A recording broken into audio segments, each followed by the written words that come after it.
तो दोस्तों अल्फा का टीजर रिलीज हो चुका है और हर कोई इसके एक्शन और आलिया भट्ट और बॉबी देओल की बात कर रहा है, लेकिन मुझे इस टीजर में जो सबसे दिलचस्प चीज लगी वो ये नहीं थी कि इसमें क्या दिखाया गया है, बल्कि ये थी कि इसमें क्या नहीं दिखाया गया है। यस, तो जी हाँ, 1 मिनट 55 सेकंड के टीजर में जितनी चीजें दिखाई गई है उससे कई ज्यादा चीजें छिपाई भी गई है। शायद यही इसकी सबसे बड़ी खासियत है। सबसे पहले फिल्म में शर्वरी और अनिल कपूर जैसे बड़े बड़े कलाकार हैं, लेकिन अगर आपने पूरा टीजर ध्यान से देखा हो तो आपको एहसास होगा कि कैमरा लगभग हर बार सिर्फ 2 लोगों को पर लौटता है, आलिया भट्ट और बॉबी देओल। बाकी अहम किरदारों को पूरी तरह पर्दे से पीछे रखा गया है। लेकिन बात सिर्फ इतनी नहीं है, पूरे टीजर में आपको एक भी ऐसा पल नहीं मिलेगा जहां किसी विलेन का खास खुलासा किया गया हो। कोई चेहरा नहीं, कोई नाम नहीं, यहाँ तक कि खतरा क्या है ये तक नहीं बताया गया है। और उससे भी ज्यादा दिलचस्प बात यह है कि पूरे टीजर में किसी मिशन तक का नाम नहीं बताया गया। आखिर अल्फा को करना क्या है, उसका लक्ष्य क्या है, दुश्मन कौन है, इसके बारे में भी टीजर पूरी तरह खामोश रहता है। लेकिन अगर आपको लगता है कि बस यही राज छिपाए गए हैं तो एक और बात पर ध्यान दीजिए, ना किसी देश का नाम बताया गया है, ना किसी शहर का नाम, और ना ही बताया गया है कि कहानी दुनिया के किस हिस्से में घट रही। यानी दर्शकों को सिर्फ किरदारों से जोड़ा गया है,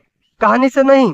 और शायद आपने एक और चीज नोटिस की होगी, आईआरएफ यूनिवर्स की फिल्मों में अक्सर लोगों को केमियो की उम्मीद रहती है, लेकिन इस टीजर में ना टाइगर की झलक है, ना पठान की झलक है, ना ही किसी दूसरे एजेंट पर। पूरा फोकस सिर्फ अल्फा की दुनिया बनाने पर फोकस रखा गया है।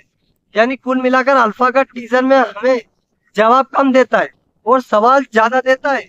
और शायद यही वजह है कि 1 मिनट 55 सेकंड का टीजर खत्म होने के बाद भी लोगों का दिमाग में घूम रहा है, क्योंकि कभी कभी किसी फिल्म की सबसे बड़ी ताकत वो नहीं होती जो हमें दिखाई जाती है, बल्कि वो होती है जिसे आखिरी पल तक छिपाया जाता है। तो आपको मेरा रिव्यू, मेरे पॉइंट्स कैसे लगे इस टीजर में से मैंने निकाले। अगर अच्छे लगे हो तो सब्सक्राइब जरूर करना और लाइक भी करना, और मुझे बताना कि आपको किस फिल्म के कौन से टॉपिक्स पर वीडियो चाहिए, जरूर बताना, और कौन सी फिल्म पर रिव्यू चाहिए। और सब्सक्राइब किए बगैर मत जाना।